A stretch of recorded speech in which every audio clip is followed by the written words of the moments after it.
You guys should feel, anybody else feel emotional when they go to a big event? Yeah. Or like, this might be your first big event. The reason you feel emotion is because something is changing. Yeah.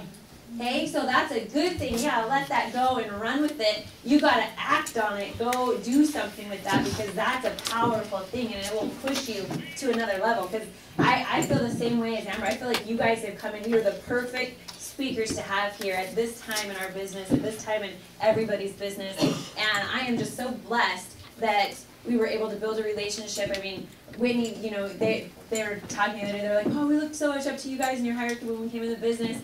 And then they came in and just rocked it and killed it. And it's amazing how many lives you can change when you come in and have success. You don't change any lives when you just come in and do nothing. And you just survive and exist. You change nobody, you inspire nobody, nobody even knows your name. And I remember when I was in the business early on, Jeff always said, man, the worst thing in the world is to be a nameless, faceless person in Primerica. Yeah. Because it's okay to be a nameless, faceless person in the real world, because everybody is, right? But in Primerica, you've been given the opportunity to be great. Yeah. So now if you're a nameless, faceless person, it's because you've decided to be a nameless, faceless person.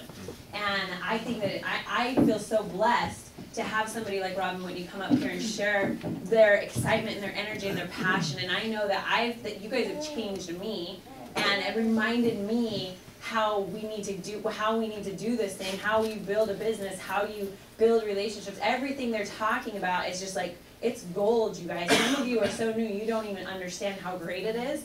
But that's why you write it down. Because one day you're going to go back and read it, and it's going to strike something all over again because you'll be ready to hear it. And that's the importance of taking notes and making sure that you're engaged, not just existing in this room, not being plugged into what's going on. Does that make sense? Okay, so Whitney's going to come up and do her last segment. I wish we could keep you guys longer. We should have booked your flight for Sunday and run some more contests, but we'll definitely have them back again as soon as we're doing 30 by 30, 40 by 40, as soon as we deserve to have them back. Does that make sense? But thank you guys so much for everything, and we have some gifts for you I'll give after Whitney's speech, but please, everybody stand up and give Whitney another huge round of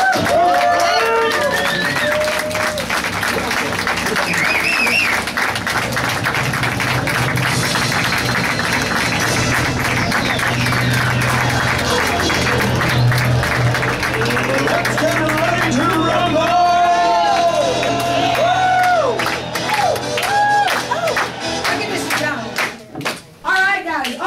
Thank you very much. And I love watching you grow up here because you can feel the emotion, you can feel the change, and that's when we talk about a defining moment. You may have one, you may have several. Does that make sense? But every time you have a defining moment, you grow, you get better, and that's what it's all about. You know, I remember, guys. Never put anybody on a pedestal ever in Primerica. Don't ever do that. Don't ever think they're different or better than you or anything than that. Don't ever believe that or think that for not one moment. And I'm not saying that you guys do, but never. That's where you guys can really get off wrong in this business. Never put someone here.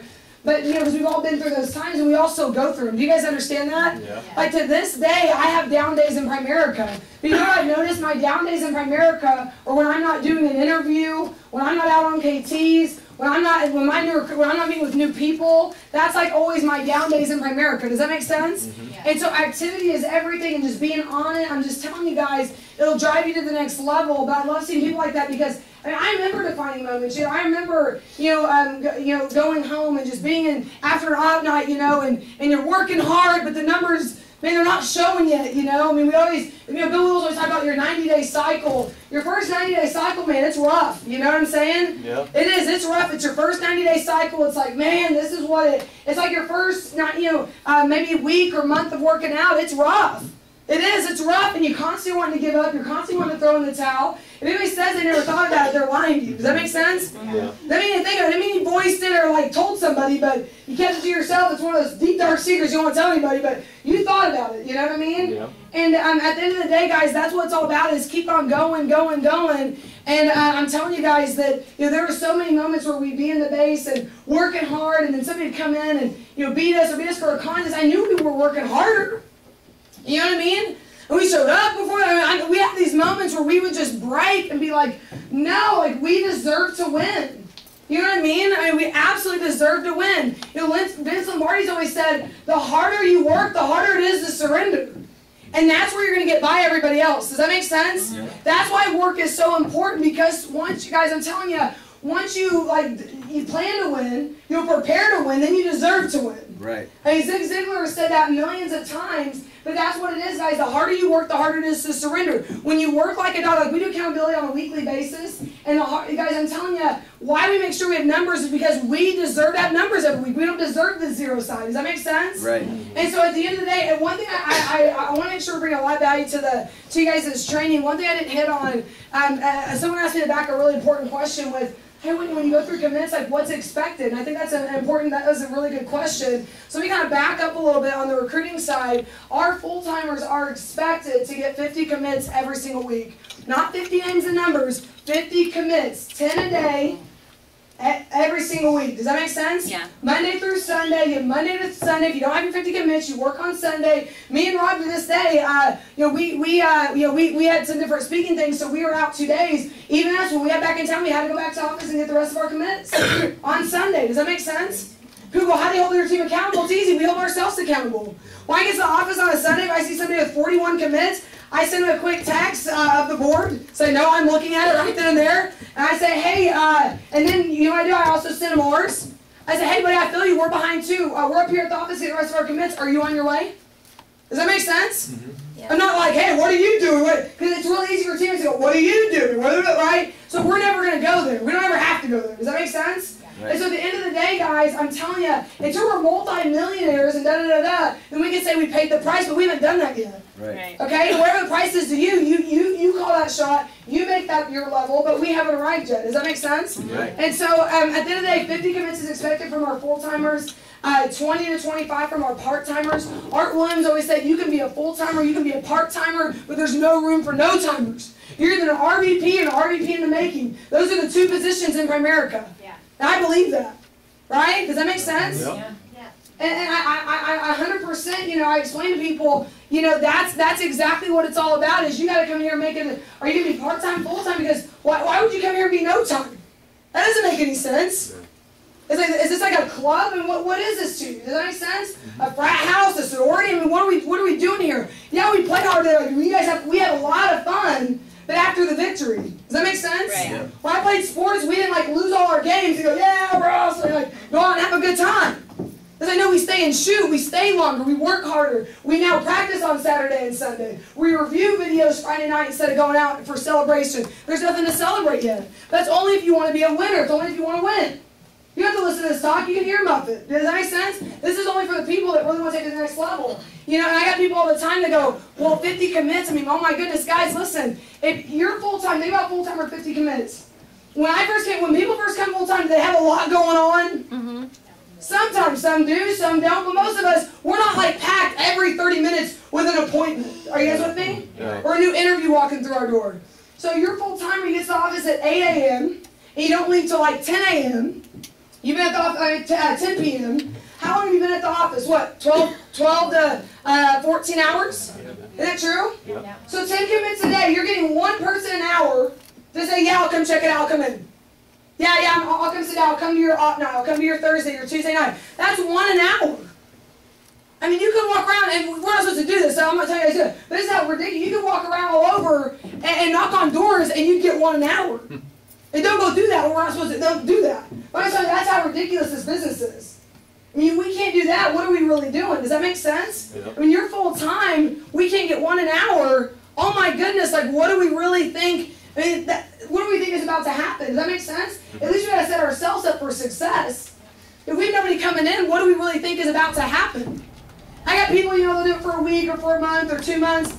Or maybe, you know, 3-4 months, and then they drop the ball a week. When you drop the ball on Monday morning accountability, we had like a perfect, I mean, I'm telling you, everybody had their 50 commits, and one guy dropped it, and he's one of our best friends. But I said, you're going to put in job applications there, right?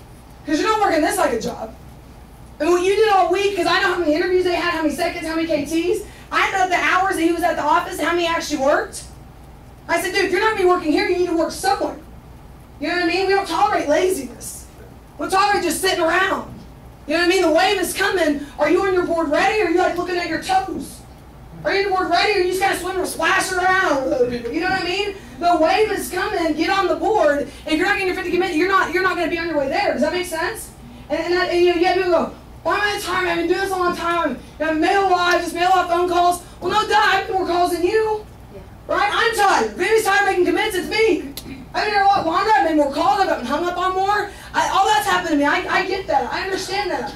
So I get that kind of point, but you can't think about that. You got to think about the future, what it's going to lead to. You can't think about, like they talk about failing, but you can't think about where you're failing at, where you're losing at. You have to think about the results it's going to bring. Does that make sense? Mm-hmm. And guys, so from there, getting your commits, like I said, guys, for a personal level, the more you set yourself up, the more chances you're going to have. Right? Just like the more tickets in the raffle, the more likely you're going to win. Does that make sense?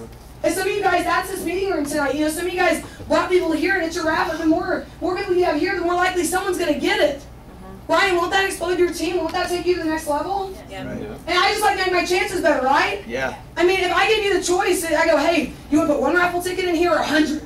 You go ahead and put 100. Right? Yeah. Go ahead and put 1,000. Because you know the more tickets in there, the more, buddy, you're going to win, guys. That's what it's at. It's a numbers game, okay? I don't want to miss anything out on it. And convince, guys, new people. Too many of us, man, we really focus on trying to get the same people going. How do we motivate our people? Guys, you motivate them. Hector Works always said, I'd be a multi-billionaire if I knew how to get people to go. Right. If I could get everybody to go, I'd be a billionaire. I mean, it'd be insane. He goes, I don't know how to do that. I said, if I get this guy and I get this guy, I get them competing, right? The where you at? Right. Right? Right. Where you at? Right? Not how is you doing? How's the weather? Right. I listen to that CD so dang much because I love the intensity. He's absolutely right. We don't know how to get people going. Right? All you know, if you put this guy against this guy, Bill Wiggles always said it's a lot easier to give birth than to raise the dead. Right. And a lot of us, we're trying to raise the dead, do all these voodoo things. Oh, right, lives changing, look at my finger, hit the top. And we're trying to do all this stuff, all this tricky stuff. Guys, easier to give birth than to raise the dead. So we got to really think about what we're doing. And the only guys, you get people rocking and rolling, that's what's going to get people going. We had a girl, a lady's been in our business for, I think, 10 months, I never really fought for her division promotion, just kind of always hanging out. A new girl comes in, she's like, I'm gonna get division, the first month out district, and she's like, my second month, I'm gonna go get my division. That's the only thing that made the other lady go. So we're like, man, you're 2 months, man, girl, you're taking like almost a year, man. This girl, she's hungry. All right, she wants it. She's not getting division before me, and she went and got it the same month. Why did she not do it the other 10 months? I don't know. I'm not sitting around trying to figure that out. All I know is when I got this one going, the other one got going too. All right, I'm like trying to dissect the situation. Well, let's see. Let's go back and figure out what happened there. No, it's really obvious. Someone got going, the other one didn't like it, so they wouldn't want it. Right, we can do anything we put our minds to, as long as you believe you can do it, as long as you want it bad enough. True? True. True. People's time goes somewhere and their money goes somewhere. Right. Right? So people say, I don't got time. It's going somewhere. They're putting it somewhere. Everything goes somewhere, but they chose it not to be you. They chose it not to be this. Why? So our job is to do the best job we can do to make them understand that. But other than that, it's their choice, right? It's their business. People always say, the 100. Some of you guys have been asking me, I want to figure out the 100 recruits. Guys, we didn't do a system change. We didn't figure out something else. We never changed anything. Since we've been RVPs, we got recruiting going. We just always knew that the more double-digit recruiting teams we had, the more we would recruit. Isn't that obvious? Yep. So it started off with Whitney and Rob always, man, and to this day, man, we make sure we do 10 to 15 every single month. 10 to 15, like this month, we've already recruited 7 people. We'll hit right at 14, 15 again this month, not directs, but for our team and building legs and stuff like that. Some are directs. But I'm telling you guys, that's what it's all about, so we create ourselves first. Right? And after we created ourselves, we created Amanda and Jared Steele. So then we're hitting 25, 26, because we were 10, they were 10 throughout the base shop, another 6 would come. Then we got Danny and Rosemary. They became double-digit recruits. So we kept doing our 10, so the Steeles their 10, then Saints who did their 10, then throughout everybody else that added maybe another 8 or 10 to the base with everybody else combined. So we started hitting more 35 to 40. Does that make sense? Are you guys with me on this? Yeah. So then, we were getting solid, but man, we stayed really, really flat at 30, 40 recruits, really, really flat for our first 8, 9 months as RVP. Does that make sense? Mm-hmm. And then of course, then we got around to, we promote down to RVP, then we promote a second, the 2 RVPs we promote out were our most consistent double-digit recruiters. So what do we have to do? We had to go back to the drawing board, and we created double-digit recruiting teams. So we said, okay, and we would team other people that weren't even on the same team up together. Because see, when you're full-time at the office, man, it's exciting, but until you get that full-timer with you, the Batman-Robin theory, I'm Batman, you're my Robin, those together, accomplish the world, right? Until you get that, they got to have somebody with them. Does that make sense? Yeah. So I got a new person, so I would team up my district with my division, because they were both full-time, but they didn't have a full-timer with them, and maybe they were doing 4 or 5 each. I team them up and say, you guys are going to be DDRs this month. You guys are a team. You guys are a double-digit recruit together. All of a sudden they feel powerful, like, man, we're going to be one of the DDR teams? Yeah, it's us. So I put them together until they have the confidence to separate. You know what I mean? Yep. So what happened is we had all these people, because we were, our basketball team, our seniors graduated, right? Our juniors graduated, so we had a whole new kind of fresh team coming in, because we're a young office, so we're kind of new at this and kind of getting things rocking again. So obviously we're double-digit recruiters, and then we had 3 other teams that we were combining leaders together to create double-digit recruiting teams. So we got back to 40 like it was nothing. You've been promoting out 40-50, stay at 40-50. And we started consistently really getting back to 70, because some of those people that were on the teams, they got the confidence. So then next month we said, man, you guys came together, you did 7 and you did 7, man, you guys are right there. This month you're going to DDR on your own. Your own team, man. You don't need so-and-so anymore. You guys got this on your own. So then we'd separate them, all of a sudden they'd be a DDR team on their own. Does that make sense? Yes. Guys, accountability like crazy. We didn't just talk about at the beginning of the month. At the end, we were like, okay, let's see how the results went. Oh, crap.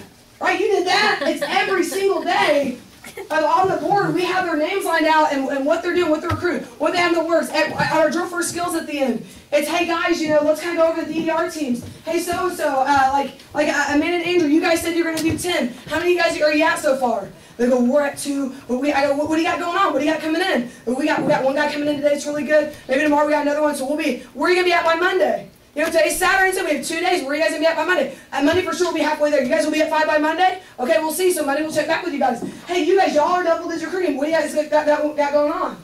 And I tell them our numbers. Hey, guys, we're going to do this. This is what we have so far. By Monday we'll be at this. I mean, it's a constant accountability of what we got going on. And it gets them to start communicating. Because see, if a person comes full-time, I need them to start learning how to act when they have a teammate come full-time.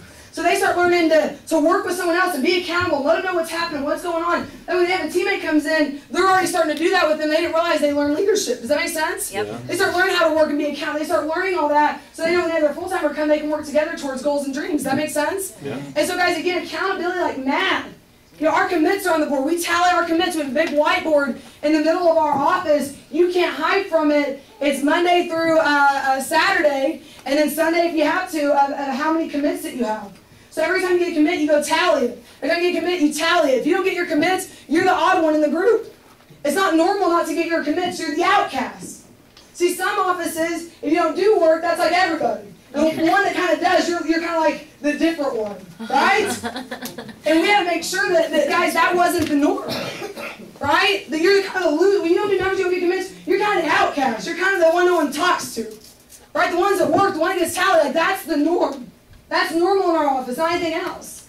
If you're going to ruin that, you're not worth it. Does that make sense? I don't care what you mean. I don't care what you produce. If you're going to ruin that for our office, then you're out. I'd rather have you out than ruin everybody else. Right. Everybody else combined will beat you any time of the week. Does that make sense? Mm-hmm. So I'm telling you guys that you got to start creating, if that's what you want, some kind of accountability, some kind of togetherness, some kind of something that's hopping and moving. At all times, you all know where each other's at. Does that make sense? Yeah. It has the vision. All we did is we had 7 DDR teams that were doing 10, and all we did is say, hey, then one month we jumped up to 12. Hey, we can all do 2 more each. They go, yeah, we believe it. And so then we all hit the 12. And all of a sudden then we say, hey guys, if we did 12, we could all do 15. It's only 3 more each. They go, yeah, that's easy. And that's how we went over 100. All it was casting a vision, taking baby steps. Does that make sense? Yeah. And I can feel when someone just says something, and they don't, like in a group, they'll go, I'm going to do this, and they'll say it. They got to take them to the side and say, hey, let's kind of talk this over. Right now, let me look at your schedule books, what's your activity? Because they got to believe it, or they're going to do nothing. Does that make sense? Mm-hmm. If they don't believe it, they're just saying numbers to say it, then that's not going to work out here. Does that make sense? So as a coach, you got to believe in people, but you got to make sure they're actually saying something that makes some kind of sense. And not sense with what you believe they can do, sense with what do they have set up.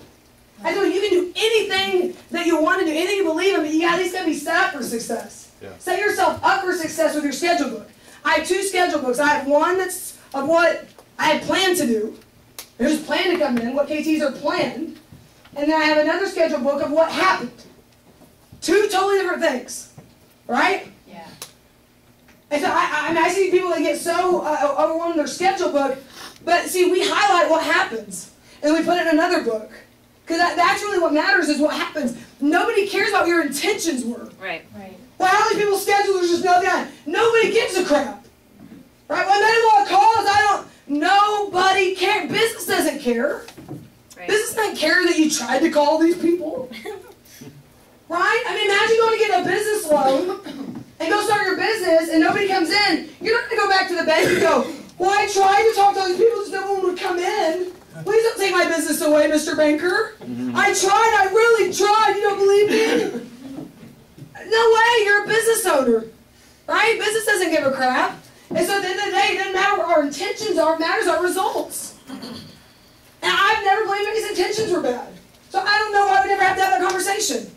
I don't need to know about your intentions. Of course they're good. You wouldn't be in Primerica if they weren't good. You wouldn't stick in Primerica if you weren't good. Primerica's made for great people. Right? Nobody grows up going, I want to be a loser, I want to fail everything I ever do, I want to never win, I don't want any victories, never any trophies. Nobody does that. At the end of the day, guys, I'm telling you, you got to focus on results, not what your intentions are. Are you guys with me on that? Yeah. Right. So we got to start being, we got to really kind of think about that. I think one of the toughest things for some people in Primerica is that, and here's the thing, it's kind of like I heard Bill Will say long ago that, like when it comes to success and getting things rocking, you got to have patience with a sense of urgency. Right. So patience with sense, that kind of contradicts itself. So again, patience with a sense of urgency, patience with a sense of urgency. The biggest killer that sometimes I think people get in Primerica is they don't understand, maybe at the beginning it's going to take, not a lot, it doesn't have to take a lot of time. You'll figure out your own time scale. I always tell people that I get asked all the time, how long does it take? It's really up to you. It's like asking, if you came to me and said, how long did it take to get a bachelor's degree? I'd tell you 3.5 years. You ask my friend Mandy, she'll tell you 7, 8. Right? So what was the difference? It's who you asked. Right? Right. Who probably took more hours? Me. Right? Who said intense? Who said, guys, that's the only difference what it is, but you'll decide to be patient, but have a sense of urgency along with it. All great things take time, and you guys got to remember this can sometimes be the killer of Primerica. I tell people, you've ever been told things like when you grow up, man, be a doctor, be a lawyer, right? Pro athlete, right? Go to college. And what I always explain to people, oh my goodness, what I always explain to people is all great things take time. All great things take work and effort. And for us to think they're not going to, we're crazy. I always say Primerica's like a backwards buffet line. You'll pay your price, then you get to see all the goodies. Yeah. You get to walk around and look at all, I want that, ooh, that's going to be good. And you pay at the end. That's really easy, right? Right. How many of you guys would walk into a restaurant and they make you pay like this price before they even showed you the food? Like, what do y'all have? You're trying to look over this wall? Like, well, pay first and then we'll let you see. Right? You'd be like, no, I want to see it first. We all want to see it first. We're a microwave society, right? Right. Quick, move quick, talk quick. We want things to happen now. But guys, all great things take time. So we got to remember that coming to Primerica. I look at like an op night, like what we went through last night. I see a lot of offices do. We do an op night. And if you look at the opportunity that we showcase to people, I always imagine like what if our op night was like, I was opting everybody to come be a doctor with me, you know what I mean? And like, what if it's an op night and I'm a doctor and I'm like, oh, all you guys be doctors and this is what I'm promoting and it's up here, it's an opportunity meeting for everybody to become a doctor with me. I say, hey guys, listen, first off, you're all going to need to go get a bachelor's degree. It's only $30,000, $40,000, but you guys first are going to need to get bachelor's degrees, right? It's going to be 18 years of medical school. By the way, we won't pay you for any of the training you do, okay? For 8 to 10 years, that's it. After 8 to 10 years, you might make some money. Okay, it's an opportunity, okay? Invest $100,000 to $300,000, really just depending where you decide to go to medical school. So, not a bad investment, right? You guys can all handle that. All right, very good. Average doctor starts making money about 31 to 34 years old, right? And so, by the way, looking at like when people go work at a hospital, the average doctor at a hospital makes about $131,000 to $172,000. Okay. See, a lot of us, when we meet a doctor, we go, they're rich. No. I got a lot of doctors in my family, I know. Okay? Now, the difference between a lot of my family, some of them work at the hospital, and a lot of them got smart, just like anything else. See, because when you work at a hospital, all you are is you're a doctor, but you're an employee through the hospital. Yeah. Right? Does that make sense? Yeah. So really, there's an employee. Half my family went to work at a hospital. The other half have their own businesses. I mean, they opened up their own practice. Now, why did some doctors go to the hospital and some open up their own practice? Freedom, okay, so hospital doesn't put them on a schedule. Should right, they have their own freedom. Also, do you think they might make more money? Yeah. Guys, the average doctor that has their own office makes not a lot more, but they have almost double it. They got $360,000 to $500,000 a year. Is that a difference? Yeah. But so many go to the hospital because they go, well, I want something guaranteed. Even doctors do this. Mm-hmm. And then the ones that open their own practices, they go, hey, I'm willing to open my own practice. I know I'm not getting my own patients, my own clients. I know I'm gonna have to do that, but hey, it's gonna be worth it in the end. Does that make sense? Right. But anyways, we're gonna look at a hospital doctor, okay? Guys, the average doctor's 100% debt free. The average doctor finally pays off their student loans around about 40 to 45 years old. So finally, profit starts at 45 after a 25-year investment. Who's in? That was or what? Come on, sign up today, right? We want you all in. Who wants that? Right? And you see the crowd there go, oh, I didn't know that. I thought it was better. My mom always said to go do that. Not that wants to, okay? I left. Lawyers, no different. Here's opportunity. No different, but at 5 to 8 years making no money. Best 100 to 200,000, a little bit less. Average attorney starts going about 29, 31 years old. Okay, attorney's not 100% debt free until about 40. So guys, just a 20-year investment, and then you'll be ready to rock and roll. Woohoo! How about that? Opportunity by in. Anybody want to sign up today? I got the IBA. Anybody want to turn it in? Okay, guys, I want y'all to think about this. Yeah. Think about how amazing. I'm excited. People say, man, you're just so convincing. Still haven't been convinced. Like, I know this is the best opportunity. I don't care who I talk to. Right. I always say the same thing. Hey, obviously, you need to look at do something better than that. I don't care. Tell me. You can say it. Because I go, well, he said he was a doctor. He said he was a he said he's a psychiatrist. I'm like, cool, so you asked him right. You obviously probably want to do something better than that, right? Well, no, they're a doctor. It doesn't mean nothing. And if you think it does, then you don't really understand this business. Yes, right. Does that make sense? Right. You gotta believe first before you can get else to believe. Okay? And so at the end of the day, you look at this, I'm like, man, and it's so crazy because guys, 5 to 8 years of law school, let me ask you, are there some tests that they have to go take? Yeah. But aren't there also hours that they're supposed to do? Yeah. Yep. Like my grandfather had to do like 10,000 hours of just like watching and observing.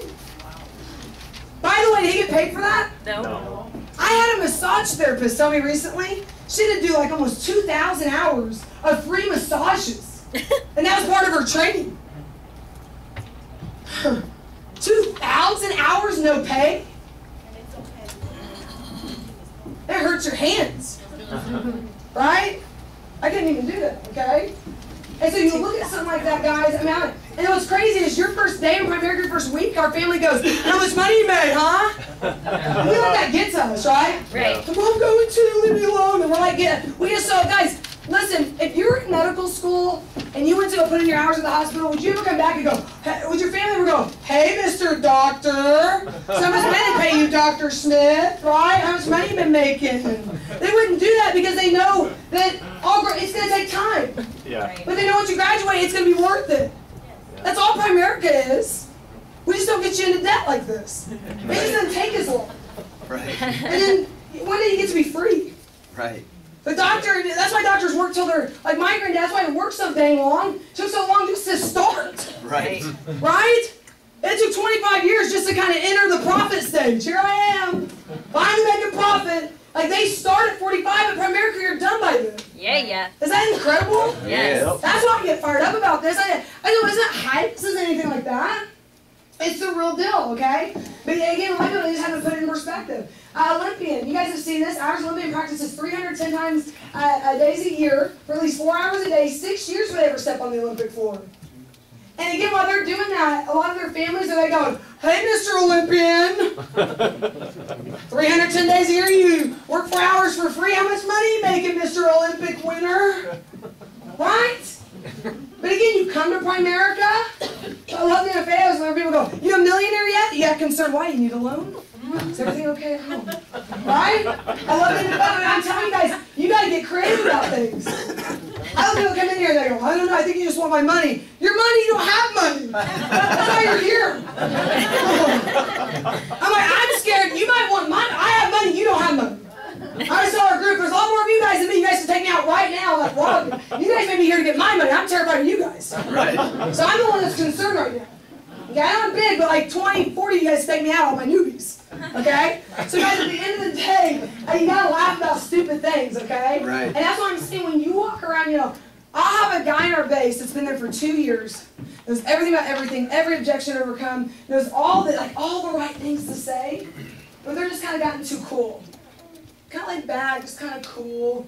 You know, it's just another school. That rhymes, I should rap about that. And it just kind of, just always just kind of cool. And I have a newbie that knows nothing about nothing, brand new, wild, says the most craziest things, and they'll go out and beat that guy every month in recruiting, numbers, everything, because they're fired up. Right. Yeah. We just got to learn, how do we keep that? How do we keep that in us? Right. You know what I mean? I've always been like, I'm always fired up. You know what I mean? Because I love this business more today than I ever have. I've always loved this business. I don't ever have a dull moment where I'm like, I just don't care anymore. Yeah, I don't think that way. You know what I'm saying? Right. Because you got a team watching you. One of the biggest things that recruiting solves is your attitude. Right. You know, it's hard to dress like a slob when your team's watching you. It's hard not to sit up front when your team's watching you. It's hard to not take notes when your team's watching you. It's hard to show doubt when your team's watching you. Right. It's hard to be late at the office every day when your team's watching you. It's a big ball we drop, you know? Maybe we're excited when we first are talking to someone, and we kind of sell ourselves like we're kind of a fake. And we didn't mean to be. That's kind of how we came off. Hey, we got a new opportunity. And you're all excited, and they see something in you, and they go, wow, that's different. Maybe I want to do something like that. Then they get to the office, and you're not there. Then they get to meeting, and you're late. They go, wow, they seem so excited. I guess this wasn't as good as what they said it was. Yep. And we kind of sold ourselves. We kind of came off fake. Ever been on a date with someone and they weren't who you thought they were? Like, whoa, you weren't like that when we first met. Right? Kind of sold themselves to someone different up front. Later you learn they're crazy.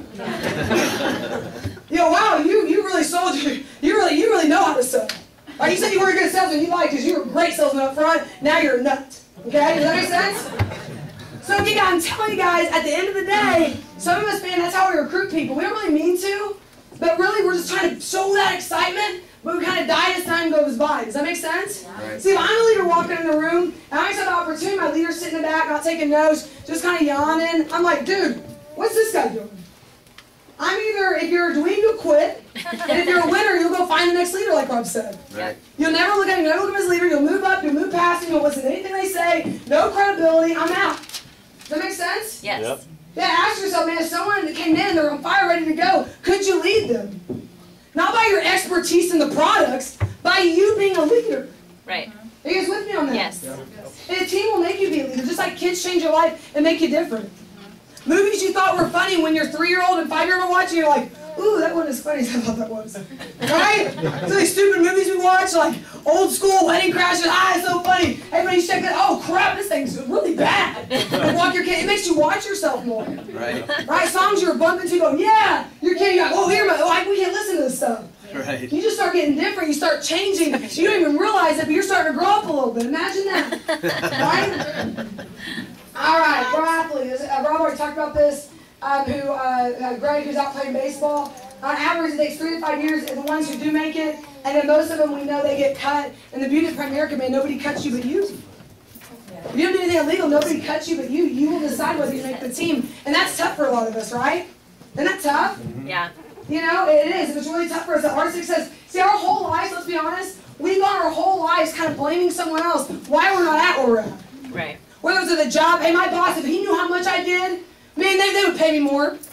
In sports, if my coach, if he didn't have favorites, he'd play me more. Because I'm good. I mean, we always have kind of blamed someone else for everything that we've ever gotten. Isn't that true? Yeah. And for the first time in our life in Primerica, you have no one to blame but yourself. Nobody. Like, you cannot. You have nobody to blame but you. So you go, well, my leader never told me that. They didn't tell me so. Are you like 2 years old, like a 3-year-old? Nobody told me? Like, isn't that what kids say? No one told me. No one told me. I mean, are we really like going back to that stage? Right? No one told me. Guys, you can't run a business like that. No one told me. You know, you winners go figure it out. You figure it out. Yeah. Right? Is that true? Yes. Yeah. You guys watch Perez's PFN? Yeah. He's just talking about me. I heard that and I was like, man, that's the absolute truth. Yeah. Yep. But they're winners. Yep. I mean, I remember calling Mark Rossasani asking questions and he would say, I don't know, grasshopper. How high can you jump? I'm like, that didn't make any sense. Maybe you didn't hear me right. So I go, I don't know, grasshopper. How high can you jump? Like, wow, you really just said that again. That's odd. One more time. Let's try it one more way. And I do it again. And he goes, I don't know, grasshopper. How high do you jump? And what that meant was, I'm not telling you nothing, you go figure it out, you'll decide it. Does that make sense? Yeah. Are you guys with me on that? Yes. So I love it when Mark called me and asked me something about recruiting. I said, I don't know, Grasshopper. How high did you jump? No, I'm just kidding. I said, that's Mark. I thought about it. I love Mark. He's awesome. They're amazing leaders. Okay, guys. So Primerica, you look at our opportunity. They showed us, Ron showed this. We don't judge. $99, are you kidding me? And most people go out, spend out on nights out and don't even know what happened. spend out on nights out and say, wow, that was a really horrible night. Okay? And so $25 a month, guys, you spend more on that than a margarita and chimichanga.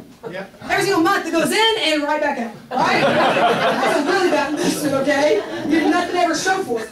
Okay? The average Primerica starts making money right away as soon as you make $101. Are you kidding me? Is that a joke? Right? Debt-free, no business loans. So guys, what I did is I compared, I took my 4 years at a university, $30,000, $5,000 credit card debt, 3 to 4 years made no money, no job was guaranteed. That was my big opportunity. Okay, and then I look at Primerica University. Okay, 99, got out of debt. By the way, there's no Primerica University. You guys are good enough to know that? I spoke a lot of different times, and I always get somebody that comes up and says, so where? Is there something? I'm like, oh my goodness, right? That's why you're not winning.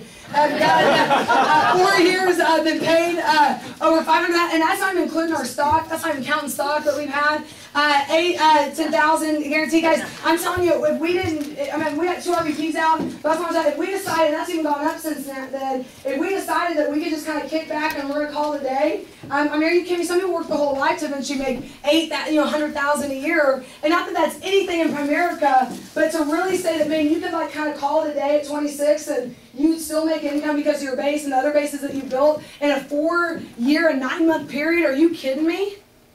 4 years and 9, that has got to be like the most insane joke, and obviously a legacy for our family. One day, guys, you got to think about, can you leave something behind? If you're anything else you can, it's done. It's not like your job, you leave behind a legacy of your kids are going to come fly after you then. You know what I mean? They'll be back one day, it's not like you get that. At the end of the day, you got to compare. So I always ask people, would you rather build a business or build a resume? And when I first came in, guys, one thing that really captured me with Primerica is just the gratitude of, I didn't come here for a job, I came here to own a business. I think that's why I moved, not fast or any kind of different, but I think that's why I went the way that I went, because I understood from day one, when I came in this business, I was a senior rep. I'll never forget, I showed up at the office with a box, and I was like, I'm ready to go full time. And they're like, no, you're not. And I'm like, no, I really am. In finance, it's like, I can't work 2 jobs. I can't start off part-time because I can't work for a financial company, and you guys, it's illegal. Yeah. So I either full-time here or I just don't work. I'm not here then. Does that make sense? I gotta go full-time, I gotta make a choice. But you don't know what you're doing. I was like, I'll figure it out. You're not even your license hasn't even hit. I'm like, I'll figure it out too. You know what I mean? I was like, you have nobody on your team. I'm like, yeah, that's what I'm gonna do today. That's why I keep people on. I'm here to get a team, That's what you're supposed to do. And so I remember I held my box, I go, so where'd I go? And they go, we don't have anywhere for you to go. I'm like, but where's my desk? You don't have a desk. I'm like, well, what do I do? And they're like, so they set up this card table. Seriously, a card, the fold card table was behind the fridge for a very long time. They brought it out, dusted off, cobwebs on it, set it up, put a fold up chair behind it, and they go, boom, there's your desk. I was like, cool. So I sat down and I bought my financial book I bought at Walmart. I set that on the desk. I didn't know what I was going to be doing. And I put a picture up of me and Rob. I just kind of sat at that desk. I'm like, man. This is it, and they kind of, started out, just tell me, I'll tell you the first day, one thing I always remember is they said, you get 10 to 12 commits a day, not just 1 week. Anybody can do it a week, anybody can do it a month, anybody can even do it a year. You keep doing it, you'll beat all competition, and it's just a matter of time, you know what I mean? So when you see leaders kind of come up out of nowhere, you go, man, you just came up out of nowhere. The leader, I promise you, is thinking, no, I did not. I worked for a very long time, extremely hard, to finally get some kind of results, and not that you're done, but you kind of keep going, right? And guys, I was a senior rep, and I remember there was one, our room had 2 big rooms, that was it. That was our office, our RVP had a room, then they had 1 big room, and then another big room, and then we had individual offices. Does that make sense? Yeah. So when I came to the company, I was like, so after a while, I was like, dude, so can I get an office? And they're like, well, and there's 1 little room that had the fax machine, all the papers in. I said, can I get that room? We're gonna have to discuss it. So discuss it, and they came back to me, well, you can get that room, but it's gonna be $450 a month. It's going to be $450. If you want to be involved with the fax and the phone line, you're going to pay $500. But I remember I never thought twice about it. I mean, I remember hearing that, I thought, because to me I was a business owner. Like I was excited. You know, as a senior rep, I never made $1. I'm not saying you guys would do this. I know we don't charge that much for our offices, you know what I mean? But I'm just saying, like, to me that didn't matter. I was excited to have my own office and like feel like I was a business owner. Something about having a key in my own office. There's just something about it that I was excited about, and that's what we did. You know, we got our own office. We were senior reps, paying $500 a month. And some of us, man, we get like upset. We got to go get copies. We're like, so these copies, I gotta get these, right? The presentation, you're telling me to order that? You just have one for me? So true. The ticket, we actually have to pay to come to like an event? Are you on drugs? I mean, guys, that's insane to me. You know, and if we're thinking that way, we're obviously still in employee mindset. Right. Yeah. Which, why would you come to Primerica for a job? It's so just low to come here just for a job. Yeah. You know? And people go, well, I want to help people, that's great, but you can help people do a lot of things. Why this? Why? You got to figure out why this. Why is this so unique that you can't get anywhere else? That's what makes us drive. That's what makes us fine, is knowing that it's so rare. It can be done. Anyway, like you love it so much. You go, man, you wake up every day on fire because you get to do this. Right. And that's what we've always thought. Are you guys with me on that? Yes. And I'll tell you, we can name a lot of business owners and what they went through, and you guys have heard a lot of stories. But I always use my dad's stories, you know, because when I came in, you know, even though I had a negative family, I always, and they're positive now, they love Primerica, but our actions decided it to end that way. Does that make sense? Right. It's not that you sit there and go, well, you're lucky because mine still are negative. Then go do something. And then they'll stop being negative. Yep. Go do something. Go win. Quit complaining. Quit griping about how you're just trying. Quit doing that and find you might get some support. Does that make sense? Yep. Yeah. And so, guys, you know, like I was using my dad's example because he's a business owner and just has so many like crazy things that have happened. And I always look at Primerica, always have an attitude of gratitude because, man, the things that we have, man, they're so easy compared to that. You know, my dad started business at 18 years old, didn't make profit for 11 years. I didn't make $1. You know, I'm telling you guys, didn't make profit for 11 years. You think some of us might give up and we haven't made $1 for 11 years? Yeah. Haven't made $1 for 11 years. How many of us might throw in the towel on that one? So, man, when we got here, after, it took my license, and so after like 6 weeks, 2 months, when I made my first check, not that it was booming, I was like, wow, I'm going to buy a mansion. Nothing like that. But when I made my first check, I was like, I made profit? It's only been 2 months. Like, I was excited. It's all how you look at things. Yeah. Right. You could have gotten mad and said, well, for all the hours I put in, this was not. That's the wrong type of thinking. Winners and business owners and successful, they don't think that way. Right. You know what I mean? They say it's going to take work now, but it's going to pay off later. Right. Right? And so, you know, when you look at that, another story my dad has is he invested, he bought all these, because one of the things they own is, they do a lot of stuff, real estate, oil, casinos, racehorses, they do a lot of different things. Well, one of the things, they bought all these casino games to go in casinos, and they paid this guy had a big 18-wheeler, and they took out a loan, he took out a loan for $250,000 to $250,000 for all these casino games, and he was going to book them, he had different states they were going to, you know, he had Arizona, he had Louisiana, he had Oklahoma, and so he had all these things, the 18-wheeler, the guy that was driving was a crook, took off to Mexico, and he's never seen the guy ever again. And guess who was still responsible? Yeah. He was. That makes sense? Yes. Can you imagine that? Can you imagine how low you'd feel? How you feel like that was it? Like you're gonna give up? I mean, and then we get a $100 or $200 chargeback and we like freak out?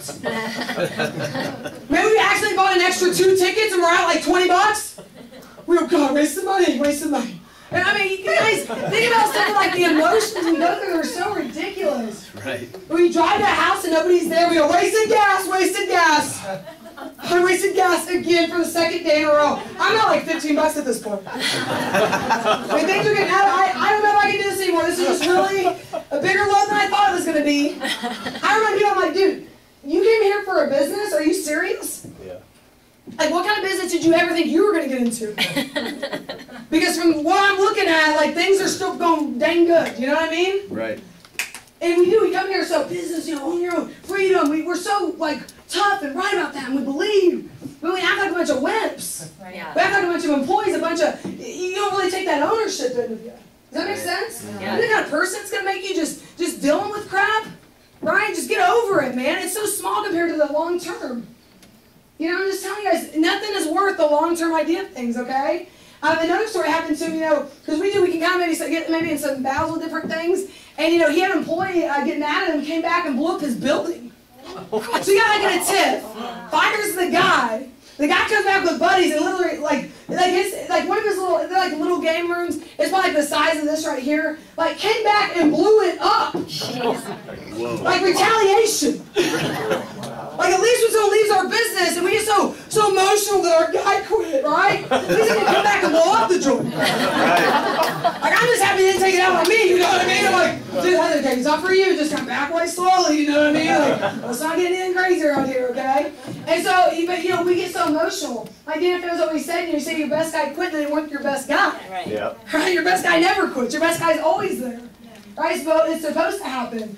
And guys, kind of wrapping up, I got 2.5 minutes left. I just want to kind of be really straight. But, guys, when I came to business, I was like anybody else, maybe some of you guys have positive family, supportive family. It didn't really matter. But then my family was very negative, I didn't have it easy. I came to business, I set up 10 appointments. My family got really angry that I quit the law school thing and didn't turn down Morgan Stanley.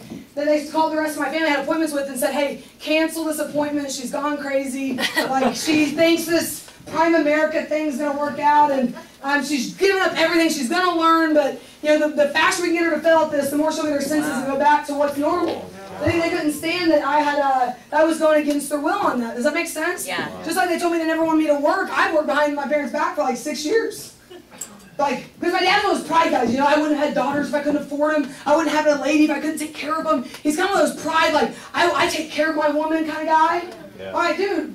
Forget that. I'm going to my own job. I'm going to work my own money. I'm going to figure that out. Does that make sense? Yeah. I'm not kidding you guys. So obviously I didn't go with them, and they knocked down everything. And people go, "What did you do? It's hard to live at home with someone that's negative." Guys, I agree with that. But you know what? You for a period of time, not today, but for a good 6 to 7 month period, I didn't talk to them.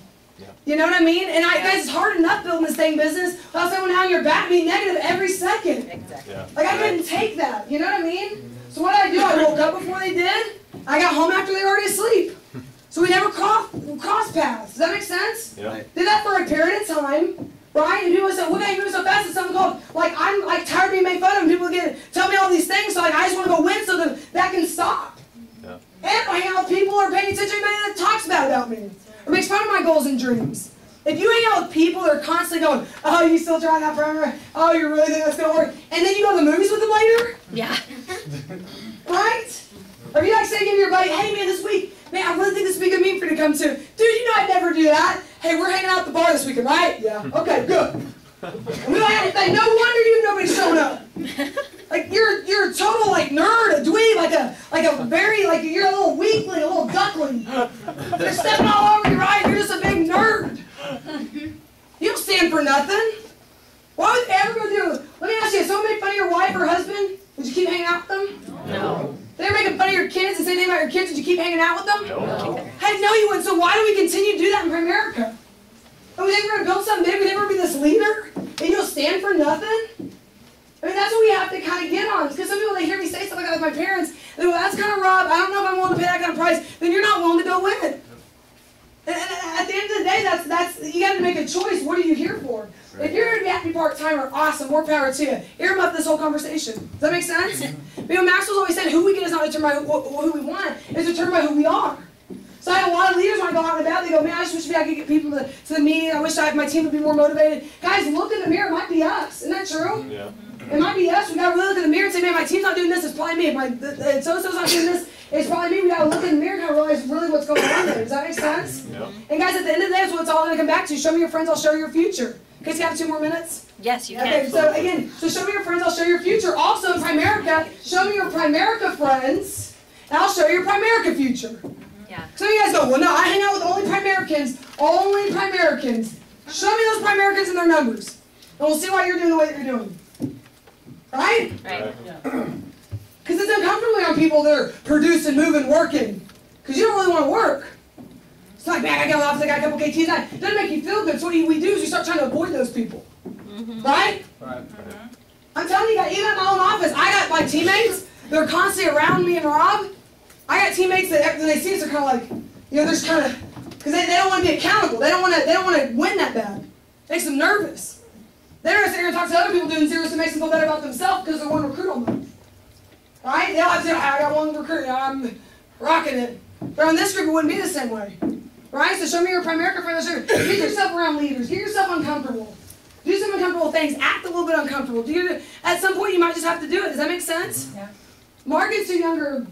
I told a story long ago about, when we talk about our attention, business, and care, they said they had dry cleaners that they went to for like 10 plus years. There'd be this couple that would work there, and they was at the cleaners, and they take all their stuff there, and this couple, they just keep going in, and they always saw this couple. One day, Sue Younger said she went to that dry cleaners, and there was a sign on the door, and it said, clothes will be back at 2.